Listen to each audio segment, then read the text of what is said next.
እንዴት ናችሁ? በዚህ ቪዲዮ ደግሞ የምነግራችሁ የፈርስት ጀነሬሽን ዩኒቨርሲቲዎችን ወይም ዋና ዋና የሚባሉትን አንደኛ ደረጃ አንደኛ ትውልድ ዩኒቨርሲቲዎችን ባለመግባታችሁ ምን ያመልጣችኋል፣ ባለመግባታችሁ ውስጥ ደግሞ ምን ትጠቀማላችሁ የሚለውን ነገር በደንብ አብራራላችኋለሁ። እንግዲህ ፕሌስመንት ስትመርጡ እንግዲህ በደንብ አብዛኞቻችሁ ብዙ ጥያቄዎች አሏችሁ ከፕሌስመንት ጋር በተያያዘ የት ብገባ ይሻለኛል፣ የት ብማር ይሻለኛል የሚል በጣም ተደጋጋሚ ጥያቄ ነበረ። እኔ ምንድነው የምላችሁ የትም ዩኒቨርሲቲ ብትገቡ መጀመሪያ የእናንተ ጥረት፣ የእናንተ እድል፣ የእናንተ ለትምህርት ያላችሁ ነገር ነው የሚወስነው። የፈለገውን አይነት ዲፓርትመንት ሰው ጆይን እንዲያደርግ ያ ማተር የሚያደርገው ነው። ግን ዩኒቨርሲቲዎችም ደግሞ አንዳንድ አሪፍ የሚባሉ ኢትዮጵያ ውስጥ ያሉ ዩኒቨርሲቲዎች አሉ። እነሱን ሪከመንድ አደርጋቸዋለሁ። ሜቢ አሁን መርጣችኋል። ኦልሞስት ከመረጣችሁ በኋላ ይህን ቪዲዮ እንደምታዩት ምንድነው ያመለጠኝ ወይም ደግሞ ይሄን ባለመግባቴ ጆይን ባለማድረጌ ምን ያመልጠኛል የሚለውን ነገር በደንብ እንድታገናዝቡ ይረዳችኋል ይህ ቪዲዮ። እንደተለመደው ላይክ ከማድረግ እንጀምር። ይህን ቪዲዮ እስከ መጨረሻው ለማየት ደግሞ ሞክሩ እያልኩኝ ቀጥታ ወደ ሀሳቡ እንግባ።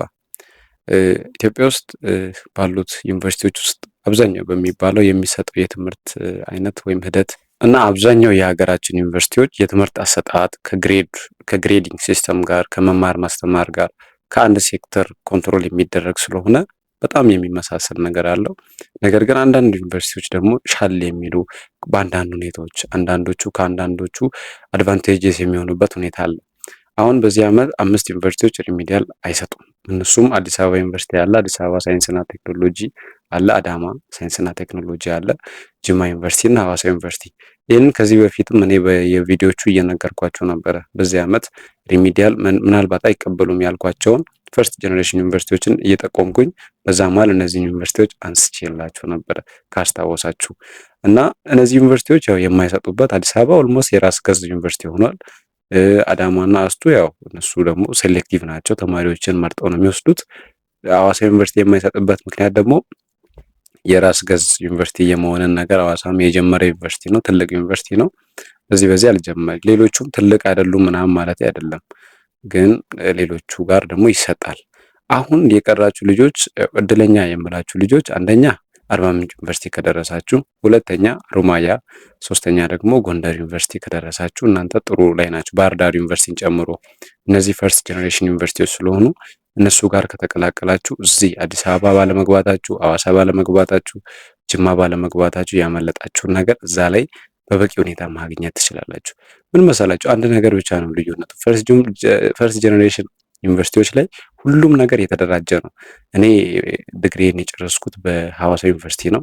ሐዋሳ ዩኒቨርሲቲ በጣም በብዙ ነገር የተሟላ ዩኒቨርሲቲ ነው። ብዙ ነገር አለው። በቃ በጣም ብዙ ነገር አለው። በየዲፓርትመንቱ በየፋካልቲው በቂ ማቴሪያል፣ በቂ የሰው ኃይል፣ በቂ የሆነ የመማር ማስተማሩን ስራ የሚያቀላጥፉ ነገሮች አሉ።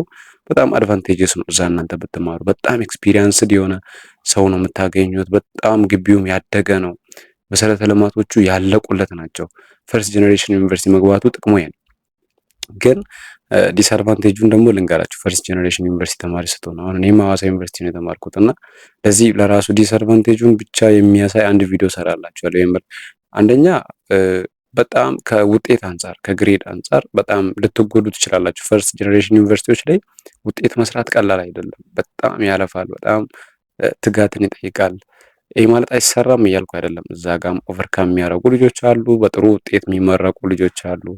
እኔም ውጤቴ የከፋ አይደለም፣ በጥሩ ነው የተመረቁት። ግን በጣም ከኔም በላይ በጣም ሰቅሎ የሚወጡ ልጆች አሉ። ያም የሚሆነው የእናንተ ጥረት የሚወስን ቢሆንም ግን ፈርስት ጀነሬሽን ዩኒቨርሲቲዎች ላይ ትንሽ ያሉት ነገሮች ቻሌንጂንግ ናቸው ከአካዳሚክ ጋር በተያያዘ። ግን ከዛ ውጭ ያለው ነገር በጣም ቤስት ነው አብዛኛው ነገር። ሀሮማያ ምናምን አሁን የሚደርሳችሁ ልጆች ታድላቸዋል። ምክንያቱም የፈለጋችሁትን አይነት ዲፓርትመንት ለመማር በጣም ሰፊ የሆነ ኦፖርቹኒቲ ወይም ደግሞ ሰፊ የሆነ እድል አላችሁ። ማለትም ጆይን ለማድረግ በጣም በርካታ ዲፓርትመንቶች የተደራጁ በቂ የሆነ ነገር ያላቸው ዲፓርትመንቶች አሉ። እሱ ጆይን የማድረግ እድል ይኖራቸዋል። ሁለተኛ ስም አላቸው ፈርስት ጀነሬሽን ዩኒቨርሲቲዎች። ለምሳሌ አሁን ኢትዮጵያ ውስጥ የጅማ ዩኒቨርሲቲ በሜዲሲን ይታወቃል።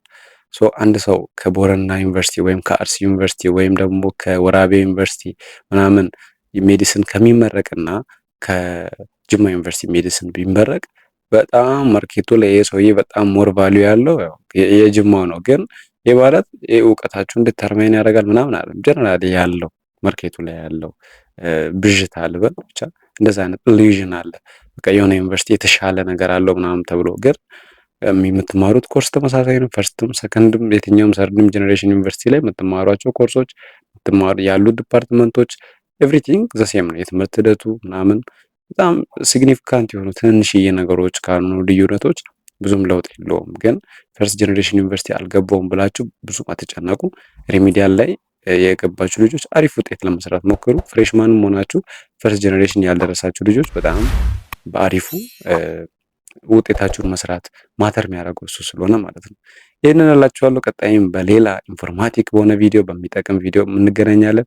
ሰብስክራይብ ማድረግ እንዳይረሳ ይህንን ቻናል። ይህን ቪዲዮ ደግሞ ላይክ አድርጉ። መልካም